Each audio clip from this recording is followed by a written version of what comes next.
జయరాంకి నువ్వు కూతురుగా పుట్టుంటే నిన్ను నెత్తిమీద పెట్టుకుని చూసుకునేదాన్ని.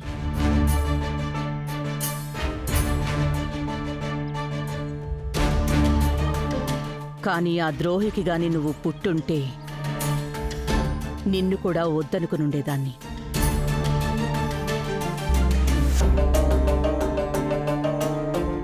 అలాంటి నిన్ను నేను అస్సలు ఊహించలేను.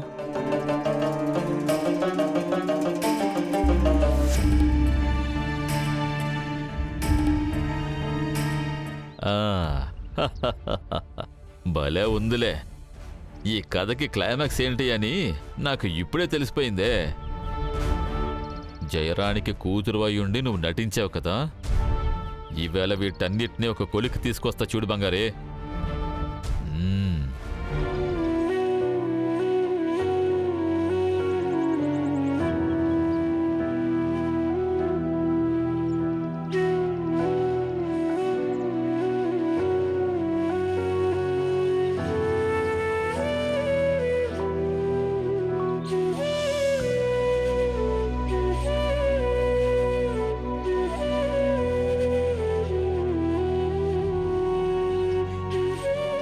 బంగారి, ఏంటి బంగారి అందరూ అక్కడ నిలబడున్నారు, నువ్వు ఒక్కదానివే ఇక్కడికొచ్చి నిలబడ్డావు?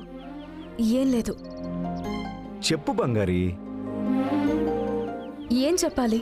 నిజం చెప్పు చెప్పు అని నన్ను మీరు టార్చర్ పెడుతున్నారు. కానీ చెప్తే ఏమవుతుందో తెలుసా మీకు? మీరే చూశారు కదా. నేను ఎలాగైనా ఏదో ఒకటి చేసి నిజం చెప్పాలని అనుకున్నాను. కానీ జాన్సన్ అది వినే పరిస్థితిలో లేరు. మా అమ్మ మీద మా నాన్న మీద కోపం తగ్గేంత వరకు నేనెవరన్నా నిజం చెప్పలేను రవి సార్, అర్థం చేసుకోండి. ఇక మీదటైనా నన్ను ఈ విషయంలో ఫోర్స్ చేయకండి ప్లీజ్ సార్. బంగారి, నువ్వు చెప్పేది నాకు అర్థమవుతుంది, కానీ ఎప్పటికైనా నిజం తెలుస్తుంది. నువ్వు ఇది జీవితాంతం దాచిపెట్టలేవు. అలా తెలిసిన రోజు మాత్రం అది చాలా పెద్ద ప్రాబ్లం అవుతుంది బంగారి. నువ్వే చెప్తే ఏం జరగదు బంగారి. ఖచ్చితంగా కోప్పడతారు, కానీ నేను నీ వైపు నిలబడతాను. అది ఎలా మాట్లాడి కోపాన్ని తగ్గించాలని నాకు తెలుసు బంగారి. కానీ నిజం వేరే వాళ్ల వల్ల తెలిసిందంటే చాలా పెద్ద తప్పవుతుంది.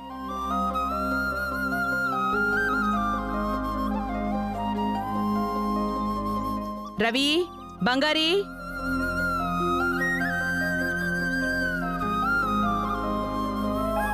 ఏంటి జాను? గుళ్ళో అమ్మవారి కళ్యాణం జరగబోతోంది, మనం వెళ్ళి చూద్దామా? సరే.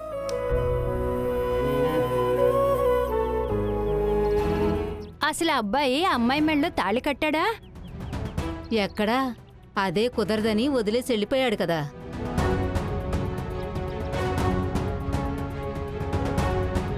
చ పాపం, ఆ అమ్మాయి వల్ల ఎంత ఇబ్బంది పడ్డాడో, అందుకే తాళి కట్టను అంటున్నాడు.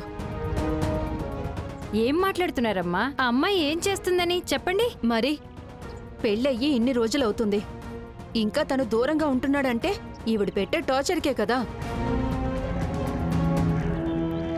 లేదు, ఆ అమ్మాయిలో ఏదో లోపం ఉంటుందేమో. చూడ్డానికి మంచి అమ్మాయిలానే ఉంది, ఏం లోపమో ఏంటో. అదంతా కలిసి ఉండే వాళ్ళకే తెలియాలి, కానీ మనకేం తెలుస్తుంది? లోపమే లేకపోతే ఆ అమ్మాయి మెళ్ళలో తాళి కట్టడానికి ఎందుకు ఆలోచిస్తాడు? ఆగు రవి, ఎక్కడికి వెళ్తున్నావు? జాను, ఏమీ తెలియకుండా బంగారు గురించి తప్పుగా మాట్లాడుతున్నారు. ఆ నలుగురి నోళ్లు మూయించేస్తే సమస్య తీరిపోతుందనుకుంటున్నావా? చెప్పు రవి. కాదు జాను, రవి, వాళ్ళు మాత్రమే కాదు, మామూలుగా నువ్వు చేసిన దానికి ఎవరైనా బంగారీదే తప్పు అంటారు. ఎందుకంటారు? ఎందుకు అంటే అదంతే. భార్యాభర్తల మధ్య గొడవ వచ్చింది అంటే ముందు ఈ సమాజం ఆడదానిదే తప్పు అంటుంది, తప్పు పడుతుంది. వాళ్ల మనసుల్ని నువ్వు అంత తేలిగ్గా మార్చేయలేవు రవి. నువ్వు బంగారి మెళ్ళో తాళి కట్టడం కుదరదు అని చెప్పిన దానికి కారణం ఏమైనా అయ్యుండొచ్చు. అందులో నీ వైపు న్యాయం కూడా ఉండొచ్చు. కానీ అందరూ బంగారినే తప్పు పడుతున్నారు. నువ్వే గమనించు. హ్మ్, వాళ్ళు ఎవ్వరూ నీలో లోపం ఉందని మాట్లాడలేదే. రండమ్మా రండి వెళదాం.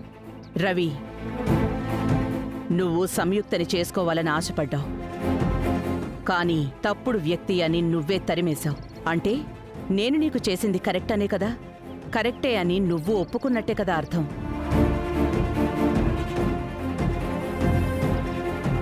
నువ్వే చెప్పు. బంగారీ కంటే సంయుక్త ఏ విషయంలో ఎక్కువ అంటావు చెప్పు. బంగారీ దగ్గరున్న ఏ ఒక్క క్వాలిటీ అయినా ఆ సంయుక్త దగ్గర ఉందా చెప్పు. రవి, నువ్వు సంయుక్తని పెళ్లి చేసుకోవాలని ఆశపడ్డవాడివి. నీ వల్ల ఒక ఫ్రెండ్గా కూడా ఆ అమ్మాయిని ఇంట్లో పెట్టుకోలేకపోయావే.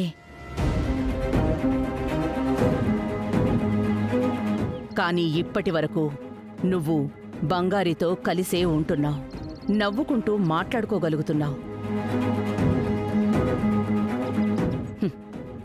బంగారీ నీకు నచ్చుండకపోయుంటే ఇన్ని రోజులు నువ్వు అసలు ఉండగలిగేవాడివా? రవి, మీ ఇద్దరికీ భగవంతుడు ముడివేసేశాడు. బంగారీ నీకోసమే పుట్టింది. అందుకనే ఎక్కడో పుట్టి పెరిగి నా కంటపడింది. ఆ తర్వాత నీ కంటపడింది. బంగారీ నీకోసం పుట్టలేదు అంటే ఎవరు జరపాలనుకున్నా మీ పెళ్ళి జరుగుండేది కాదు రవి. నువ్వే ఆలోచించి చూడు. బంగారీకి ముందు, బంగారీకి తర్వాత అని కొంచెం విడదీసి చూడు. బంగారీ వల్ల, నీ జీవితంలో బంగారీ వల్ల ఎంత మంచి జరిగింది. ఈ కుటుంబంలో ప్రతి ఒక్కరికి మంచి జరిగింది కదా. అలాంటి ఒక అమ్మాయిని నువ్వు దూరం పెట్టడం అనేది కరెక్టా కాదా అని నువ్వే ఆలోచించుకో రవి. నీ ఇష్టం.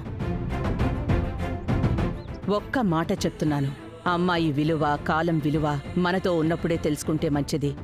పోతే తిరిగి రాదు. కాస్త అది జాగ్రత్తగా ఆలోచించి నిర్ణయం తీసుకో.